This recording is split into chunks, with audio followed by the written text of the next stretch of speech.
Forest. Covering 20% of all land on Earth, they are by far the dominant terrestrial biome on the planet, with the majority of both plant and animal species residing within forested areas. Forests create highly productive lands with diverse ecosystems and help to stabilize our climate by producing oxygen and sequestering carbon dioxide. It should suffice to say that forests are among the most important natural features on our planet, and life on Earth wouldn't be the same without them. Unfortunately, this tremendous value has been overlooked in the past centuries as our world's forests have diminished to nearly half the size they once were. Before the Industrial Revolution, forests covered a total area of 60 million square kilometers of the surface of the Earth, which is 40% of all the land surface on the planet. But around the year 1850, as the human population exploded and the demand for space and resources skyrocketed, vast portions of the land were cleared for use in agriculture, human habitation, and resource extraction. Of the 60 million square kilometers of forest that covered the Earth not too long ago, only about 30 million square kilometers remain, and every year around 73,000 square kilometers of forest is lost. So, in honor of some of the Earth's most important and threatened habitat, let's take a look at the 10 largest forests on Earth. Before we start though, I just want to make a quick distinction between a forest and a woodland. To most people, they're synonymous, but there is an actual difference between the two words. Though slightly arbitrary, a woodland is an area with less than half of the ground covered by woody vegetation, like short trees and shrubs, while forests are a lot more dense, typically with taller trees and more than 50% of the ground covered by vegetation. Instead, woodlands are most commonly seen as a transition area between forests and grassland biomes. This definition means most Mediterranean and developed areas won't make it onto this list, as they qualify as woodlands and not true forests. Now that we have that out of the way, let's get started. Number 10 is the Primorye coniferous forest in Russia's far east subject of Primorsky Krai. Being the largest country on Earth, Russia is going to hold a couple of the world's largest forests, and you should expect to see it on this list again. But here, in the Primorye forest, an impressive amount of diversity is to be found, especially when compared to other conifer forests of Russia. This is most likely a result of the fact that this land was avoided by glaciation in the past few ice ages, whereas lands further north became heavily glaciated within the past few thousand years, which prevented the diversification that occurred further south. Living here is the Ussuri black bear, Manchurian sika deer, and an impressive array of great cats, including the Amur leopard, the Eurasian lynx, and the Siberian tiger, where the Primorye forest is actually the last refuge of the extremely endangered tiger, with a maximum population of only around 540 individuals, though fortunately has been stable and increasing since 2005 when the population was only 393. This is also the only place on Earth where bears, tigers, and leopards coexist. This forest is also some of the last habitat for Blakiston's fish owl, the largest owl on Earth. Aside from the Korean pines and Manchurian firs that make up most of the forest, many plants here are relict species found nowhere else on Earth, including several species of fern and lotus plants. Another result of the great diversity found here is that many plants in the Primorye forest also offer medicinal benefits, and research is continually being conducted in this area. Due to its proximity to the Pacific Ocean, the climate here also qualifies as a temperate rainforest, although temperatures vary wildly based on the season, as during the summer nearly tropical conditions persist, while Arctic conditions exist throughout winter. Due to the Primorye's remote location and impressive conservation efforts under the Soviet Union, it has remained almost entirely intact over the years. Only recently have commercial operations started to expand as Russia enters economic hardships. Funding for conservation has fallen from the federal government down to more regional powers, and as a result, the forest is less protected now. However, the area still receives good funding from the international community, and funnily enough, the United States is the greatest donator of funds to help in the preservation of these lands. As a result of these efforts, the Primorye forest is 130,000 square kilometers and consists mostly of old-growth forest. This is an impressively preserved forest, and sadly more of an exception to the rule for this list, especially for the next forest.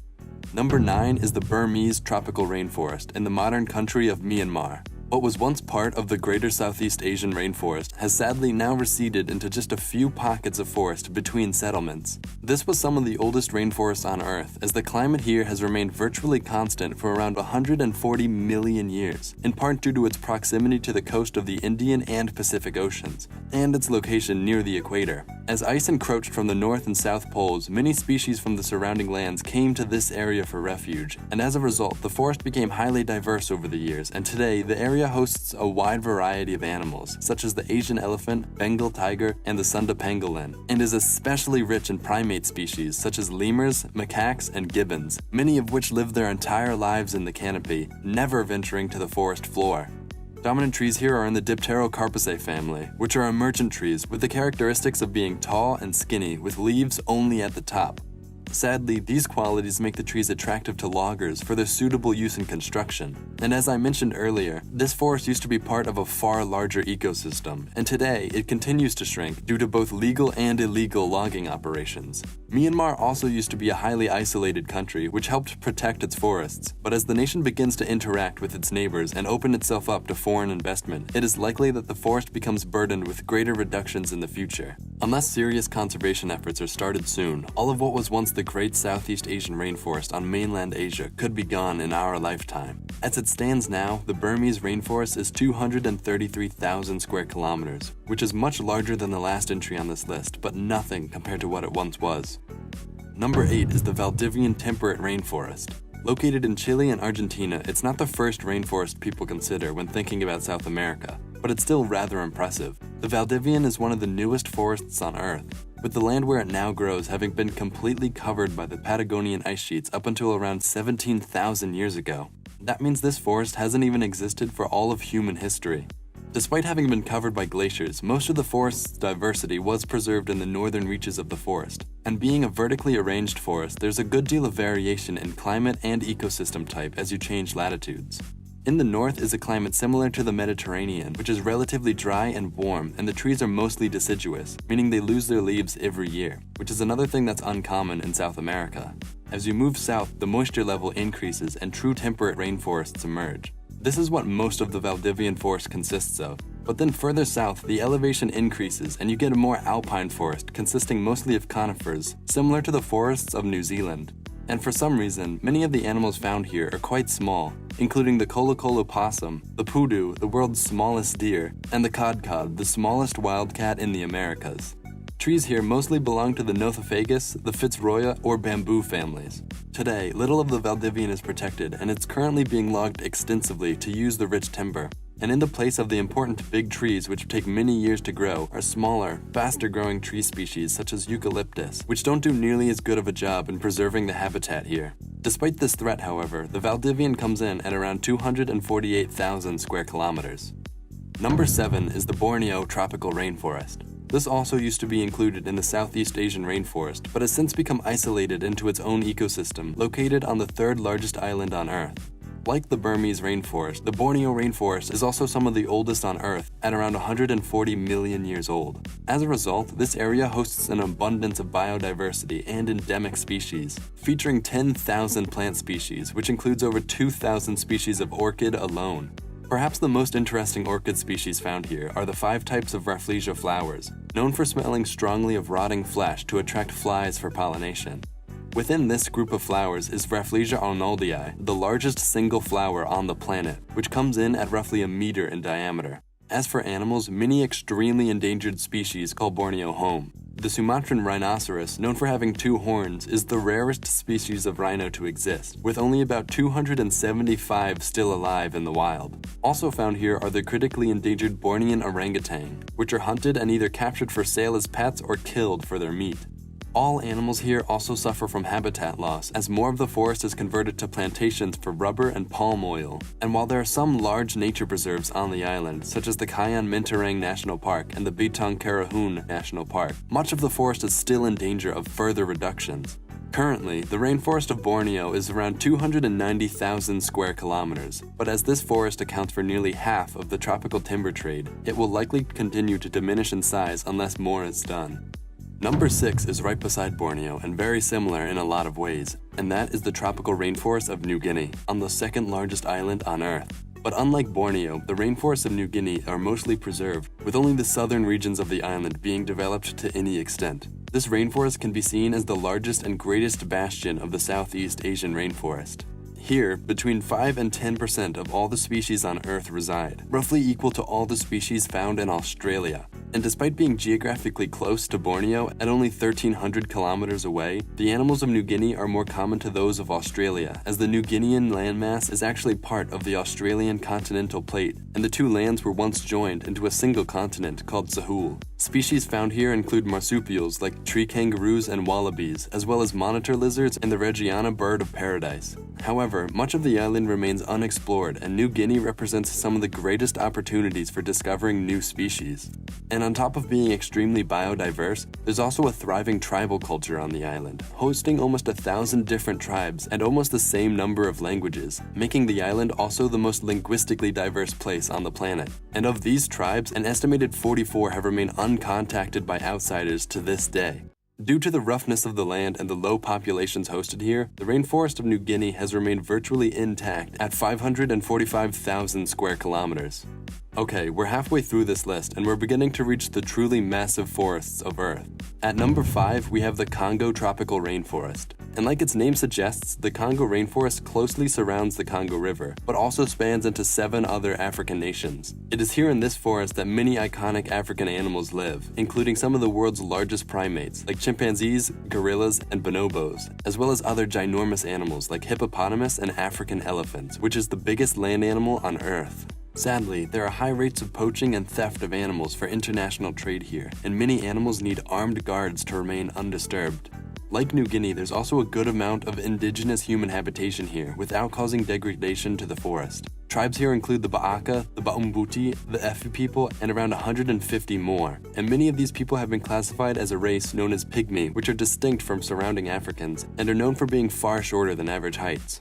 Although the forest is not very diverse, having a biodiversity lower than any other forest mentioned on this list so far, it is extremely dense and difficult to navigate. It was the inspiration for Joseph Conrad's famous book, Heart of Darkness, and is seldom traversed by people who do not live here. As a result, the Congo rainforest has also remained roughly intact through industrialization, and in fact it has some of the lowest deforestation rates of any major world rainforest. However, this area is also very rich in resources such as oil, diamonds, and gold, and the rainforest lies within some of the poorest countries on Earth. Because of this, the rainforest may soon face new threats of development and resource extraction, and in the future more will need to be done to ensure the protection of these lands. Still, the Congo rainforest remains the second largest rainforest on Earth at 1,780,000 square kilometers.